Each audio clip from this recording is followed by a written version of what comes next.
Hey folks! Big news today as Israel and Hamas have agreed to a new ceasefire and hostage release deal. This deal kicks off on Sunday, January 19, 2025 at 06:30 GMT.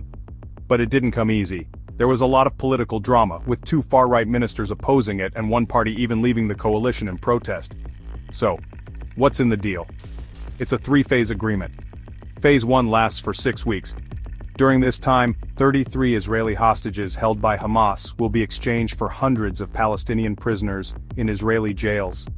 Israeli forces will also withdraw from densely populated areas of Gaza, allowing displaced Palestinians to return home. And hundreds of aid lorries will enter Gaza daily to alleviate the severe shortages of food, fuel, medicine, and shelter. Then we move to Phase 2, starting on day 16. This phase focuses on negotiations for the release of any remaining hostages and a full Israeli troop withdrawal from Gaza. It's all about restoring sustainable calm. Finally, Phase 3 is all about reconstruction. Gaza will start rebuilding, and any remaining hostage bodies will be returned.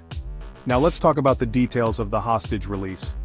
Qatar is mediating the exchange. The first group includes civilian women, female soldiers, children, the elderly, and sick and wounded civilians. On the first day, 3 hostages will be released, with more following in small groups over the 6 weeks. The Israeli Justice Ministry has already published a list of 95 Palestinian prisoners set to be freed in the initial exchange. Of course, reactions are mixed. Some hostage families are worried that the deal won't be fully implemented, and their loved ones will be left behind after the first phase. There's also division within the Israeli government, with far-right parties vocal about their opposition. And despite the ceasefire announcement, Palestinian sources report continued Israeli strikes in Gaza.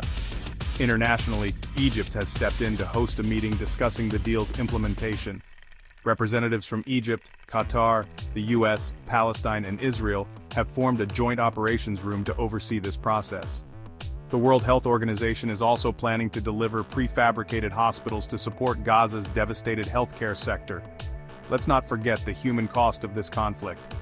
Over 46,870 people have been killed in Gaza since it began on October 7, 2023. Meanwhile, hundreds of aid lorries are waiting near Egypt's border with Gaza, ready to deliver much-needed supplies. This conflict started when Hamas launched a cross-border attack on Israel, killing about 1,200 people and taking 251 hostages. Israel responded with a military campaign aimed at destroying Hamas, which it considers a terrorist organization. So that's the latest on the Gaza ceasefire and hostage release deal. Keep an eye on this channel for more updates. Thanks for watching and stay informed.